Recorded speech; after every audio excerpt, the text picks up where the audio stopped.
Nous allons approfondir une des phrases les plus importantes de Jésus-Christ, celle qui dit « Les vrais adorateurs adoreront le Père en esprit et en vérité ». C'est une phrase qui est prononcée dans le dialogue avec la Samaritaine. On va essayer de voir ce que ça signifie dans le contenu de la vie divine, dans cette aspiration à la communion avec Dieu, de comprendre ce que veut dire « en esprit et en vérité ». C'est dans l'évangile de Jésus-Christ selon saint Jean. Mais l'heure vient, et c'est maintenant, où les vrais adorateurs adoreront le Père en esprit et en vérité. Car tels sont les adorateurs que cherche le Père. Dieu est esprit, et ceux qui l'adorent doivent l'adorer en esprit et en vérité. Cette notion d'esprit et de vérité a deux directions qui sont, pour la mystique du quotidien, vraiment très précises et très centrales. En esprit, ça veut dire spirituellement. Ça veut dire qu'on adore Dieu par l'âme, pas par la pensée, pas à travers le rituel, les formes, les apparences, les paroles.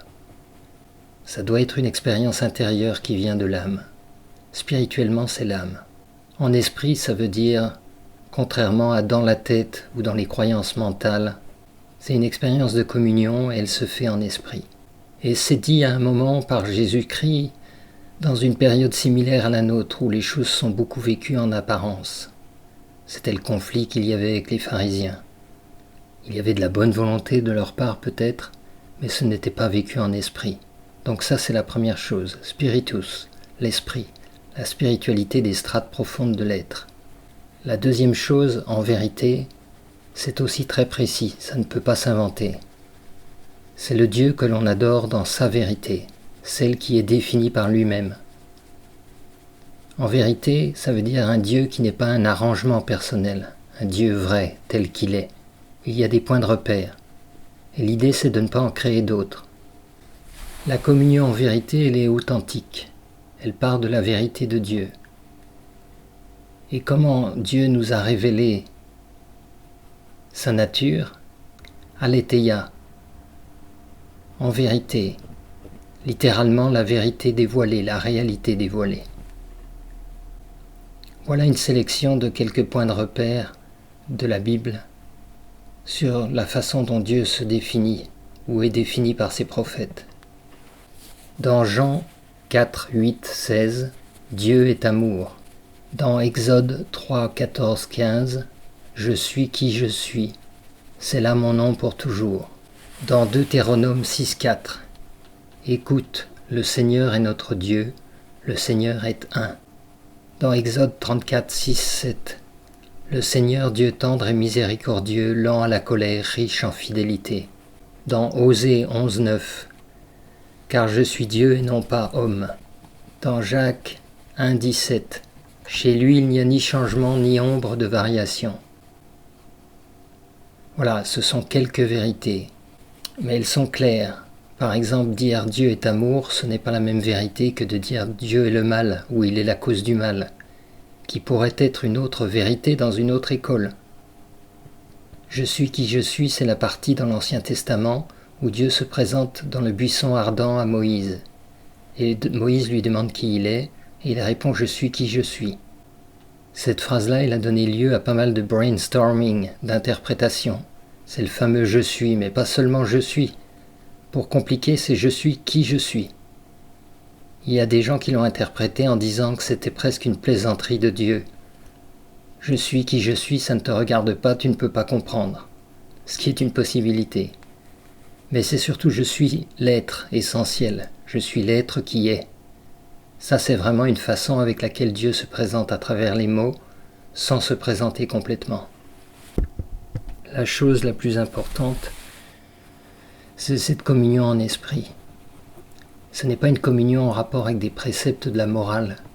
Ce n'est pas seulement, par exemple, j'ai fait ma bonne action dans la journée. Ça, ce n'est pas une adoration en esprit.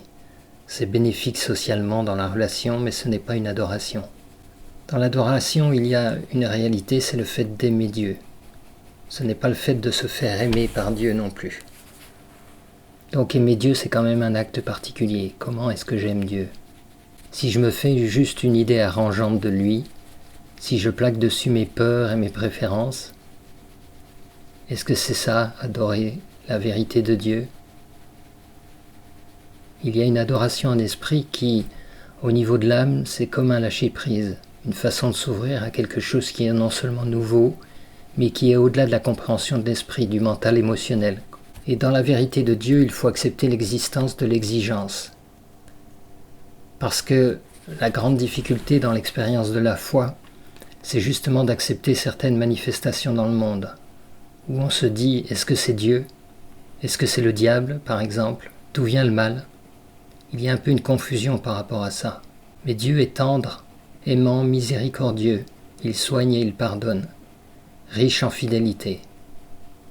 Il ne nous abandonne pas, on peut lui faire confiance. Ça, c'est une représentation de Dieu en vérité qui doit nous aider à aller vers l'expérience. C'est à cet être-là qu'on se relie. Et donc, l'adoration, c'est aussi une prière, un temps de prière prolongé, silencieux.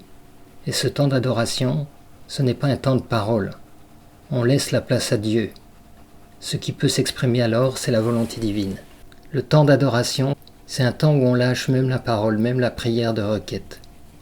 Je suis en esprit, je ferme les yeux, je me présente en esprit à mon Dieu, dans la nudité de l'âme, où je n'ai rien à enseigner, rien à demander. Je suis juste en train d'aimer mon Dieu. L'adoration, ce n'est pas un temps pour soi finalement, pas vraiment. Dans l'élan, il doit y avoir une partie, c'est pour Dieu. À tel point qu'on est invité à l'intention de laisser ses souffrances de côté et de louer Dieu malgré tout, plutôt que d'attendre qu'il n'y ait plus de souffrance pour faire la louange de Dieu. Et ça, ce n'est pas évident. Humainement, il y a quand même un frein dans le mal-être. Je te rends grâce pour tout ce que tu m'as donné, même si je suis en souffrance, parce qu'il y a des choses qui me sont données quand même. Il faut qu'il y ait cette intention au départ du temps d'adoration, pour l'amorcer. Intention d'être avec son Dieu et de l'aimer, à nu. Et quand les pensées nous amènent ailleurs, on revient à cette intention de départ. Il peut être bon d'avoir une phrase d'entrée, comme par exemple « Seigneur, me voici tel que je suis, face à toi tel que tu es ». C'est une possibilité. C'est quelque chose qui nous ouvre sur un espace nouveau, différent de notre quotidien et de notre train-train. Dans ce contexte du Christ qui parle à la Samaritaine, il y a une situation particulière. Les Samaritains, eux, croyaient que Dieu était sur le mont Garizim. Les Juifs, de leur côté, pensaient qu'il était dans le temple de Jérusalem. Donc il y avait un conflit entre les deux. Ils étaient tous très attachés à leur lieu. Dieu se trouvait à cet endroit-là et pas à un autre. S'il était au temple de Jérusalem, il n'était pas au mont Garizim.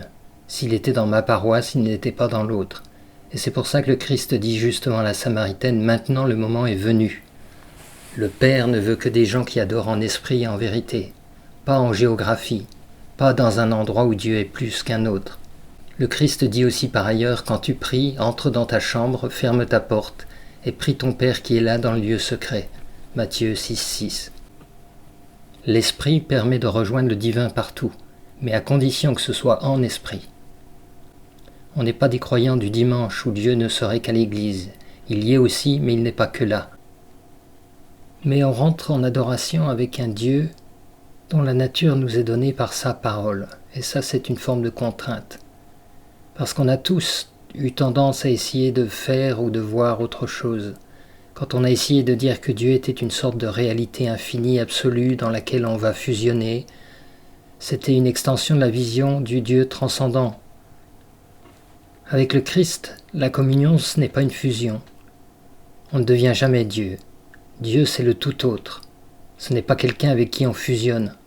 On s'approche de lui comme des enfants avec simplicité. On est ses enfants et on peut être au plus près de lui. C'est une toute autre vision. Si on rentre dans une adoration avec une idée du soi transcendant, une sorte de méditation orientale où on va se fondre dans le divin, ce n'est pas le Christ en vérité, ce n'est pas Dieu en vérité. On est dans autre chose. Et pourquoi pas, mais ce n'est pas l'adoration chrétienne. Voilà pour le sens des mots. Comme dans des méditations, il peut y avoir du silence dans une adoration, mais c'est une relation avec quelqu'un, pas avec un substrat indéfini. C'est une personne, et ce quelqu'un n'est pas une sensation non plus. Ça peut provoquer des sensations, mais en lui-même il n'est pas une sensation. On peut ressentir de l'amour qui n'est d'ailleurs pas une sensation, ni une émotion. On peut ressentir une forme de paix aussi également, mais la paix du Christ, ce n'est pas toujours la tranquillité. Sur la croix par exemple, le Christ n'était pas tranquille, mais il pouvait dire que tout était accompli. Quand on dit en vérité au sujet de Dieu, ce n'est pas pour dire qu'on connaît toute la vérité. Il y a des jalons, des points de repère, qui font qu'on n'oublie pas qu'on n'est pas dans une méditation orientale, comme certains de nous faisaient avant. En fait, on n'est plus dans le développement personnel dans le temps de l'adoration. C'est pour ça qu'on peut ne pas être bien pendant une adoration. On peut ne pas se sentir très bien. Une adoration réussie, ce n'est pas forcément une adoration extatique. Est-ce qu'on peut dire que si l'activité mentale prend le dessus, que notre adoration est manquée? Je ne crois pas. Il y a la persévérance, il y a l'intention en plus de tout. L'intention de la prière fait que si on donne un temps de relation, même si c'est un peu chaotique, c'est comme ça. C'est déjà un temps offert à Dieu.